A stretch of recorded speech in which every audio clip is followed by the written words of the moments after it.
Hello. On this video, I'm going to demonstrate the faster version of the scales.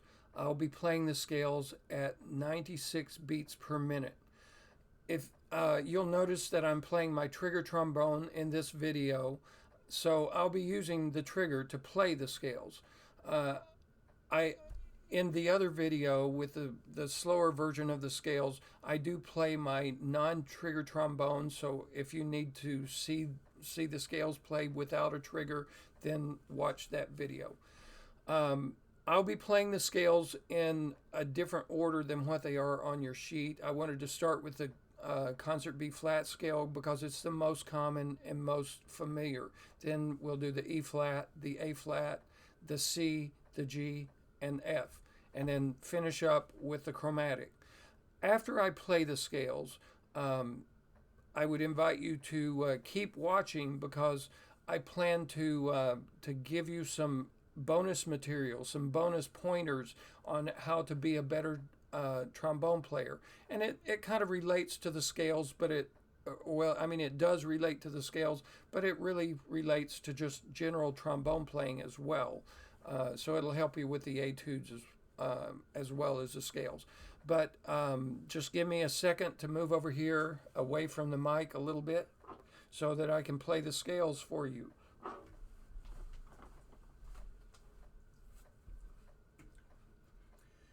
The B flat scale, one octave, two flats, B flat and E flat.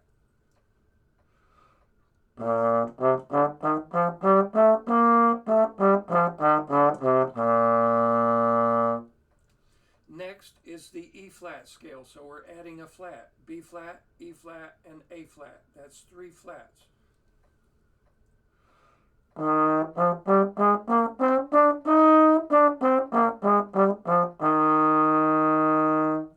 I'm going to play that scale again. That time I played D in first position, which is the normal position. But when I play this scale, I play the D in fourth position. That's an alternate position for this note. This is a good scale to start learning a little bit about alternate positions. So here's the E flat again with the alternate D position.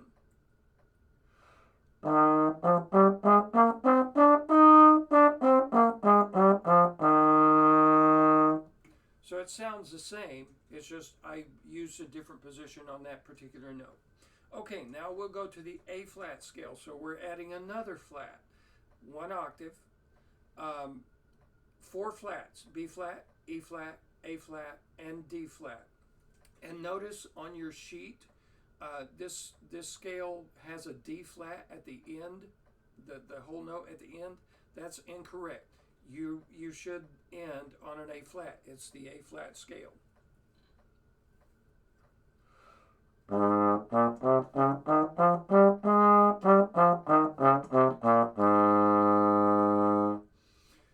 Okay, now we'll jump back up to the C scale, one octave.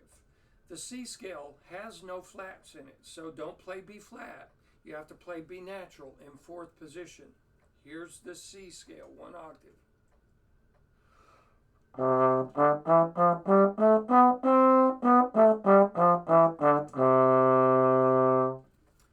Okay, then that takes us to the G scale. The G scale, like the C scale, has no flats, so no B flats here. But the key of G is one sharp, so that's going to be F sharp in fifth position. Here's the G scale.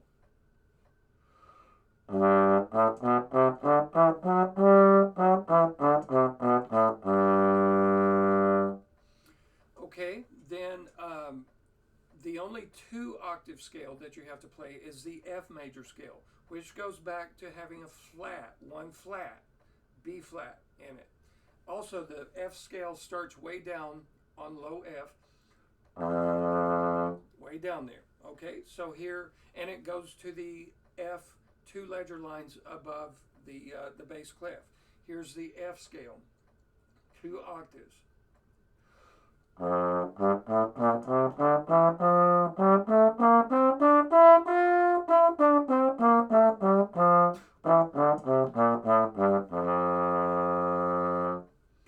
Okay, Then we go to the chromatic scale, which is in a different category of scales from the other scales. The chromatic scale, of course, is every single note. So the scale that you have to play starts on low F, goes up to high D above the bass clef, and then back down. So here is the chromatic scale, a little bit more than one octave.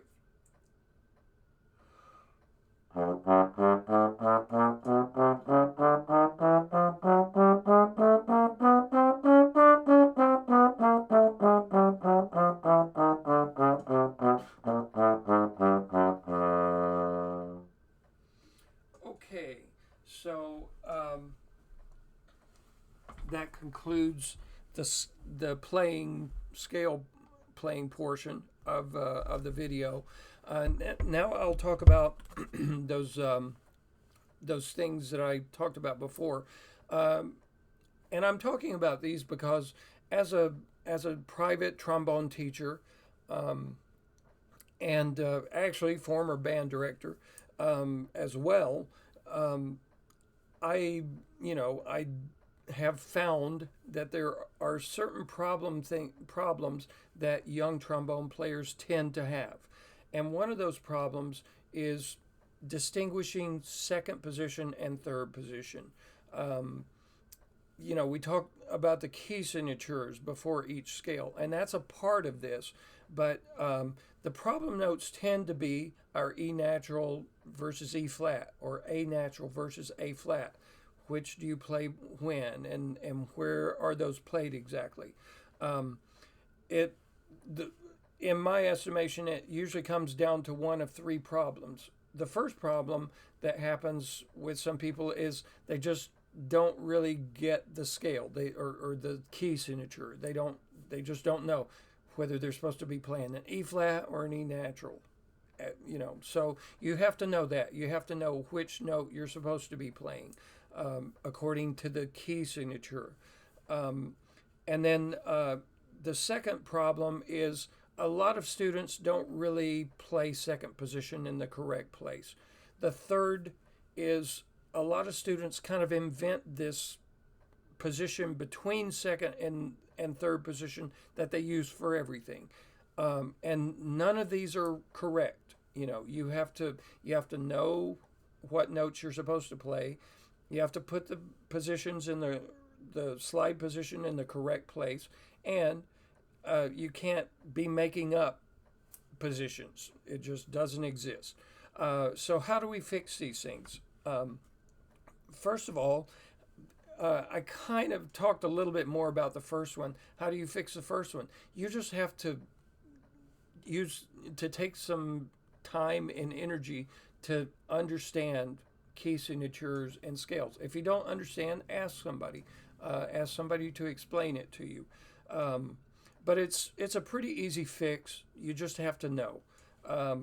Then the second problem, second position. I'm just going to kind of show you here with my trombone. A lot of young players go out too far for second position. That is almost third position. Second position is usually more in this area up here, not very far out from the end of the brace. Third position is out here. I usually look at the end of the slide and kind of line it up with where the bell starts to get big. But with any slide position, to really do it the right way, you want to get a tuner. And when you use a tuner, first of all, you want to be sure that your first position note is correct. So you figure out the first position note. And then you can play, let's say you play F, and then you go down to E and move the slide until the E is correct on the tuner, and see what that looks like. And that is your second position. Same thing for third position or any other position. Like fifth positions are pretty hard to find sometimes, and even sixth position, especially if you're a little smaller and have trouble reaching out there. So that's really the way that you can for sure learn how to do it. So learn where the positions are. And then the next step of doing that then is playing the scales one note at a time and check each note with the tuner. But, you know, use the slide to move that note so that you know that you're moving to the right place on the slide with each one. As you do this, you know, use your ear, listen to how the scale sounds when the notes are in the right place according to the tuner. You know, a tuner is a wonderful tool, but it's also important to turn your ears on so that they hear the correct pitches. When you're reading music, you can't always look over at a tuner to see if a note's right. Sometimes they're really fast. But you should always have your ears on, you know. There's no excuse for that, so that you're always listening to be sure that you're playing in tune with the other notes that you play and with the people around you. Moving to a different point, I want to emphasize the importance of a good tone. If you have a bad tone, even if you work out all the notes of all the scales and you can play the rhythms and the pitches in your etudes very well, if your tone isn't good, then that's always going to be one strike against you. And you've heard your band directors talk about tone. You know, it's the typical thing. Good posture so that you can breathe correctly. When we breathe into our horn, we want the air to flow through. You know, fill it up with air.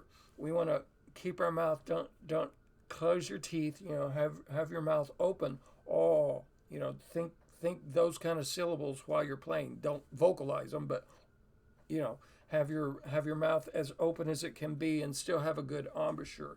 You know, the tongue should be relaxed. You know, just typical things like that. I'll go ahead and move on to the final bonus point that I'd like to make, and that is moving your slide. When you're moving from one note to the next, even when you're playing, let's say you're working on your scale slowly, you should practice moving your slide to the next place quickly and accurately, because you know, that's how you're going to, when you play faster, that's how your arm is going to learn where to go when you're playing faster notes. You know, everybody else just pushes a finger down to go from one note to the other, but sometimes we have to go long distances, so you want to practice that and use your wrist while you're playing.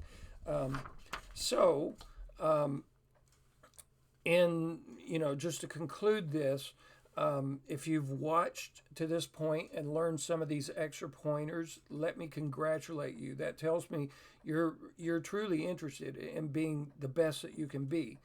I shared this bonus information because I truly think if you follow these recommendations, you'll automatically be better than 80% of the trombone players that audition. It's no secret that practicing will help you improve as long as you're practicing correctly. If you practice a scale with a wrong note in it, though, all that practice didn't really pay off. So be sure that you're practicing correctly with a great tone, correct rhythms, pitches, and good proper fundamentals. Now, I know that I'm kind of self-promoting in saying this, but you know, if you really want to do well, especially, you know, long term, the best, most efficient way to do that is to study privately, because your band directors are great band directors, but the best band directors can only have a certain amount of time, so they can't work individually with everybody's little problems that they may have. So a private teacher does that. So I would encourage that if you can do it. I know not everybody can, so you know, that's fine. But anyway, just wanted to put that in there. And again, I thank you for listening to these bonus materials, and I wish you well as you prepare for the audition. Remember, enjoy the journey of getting there.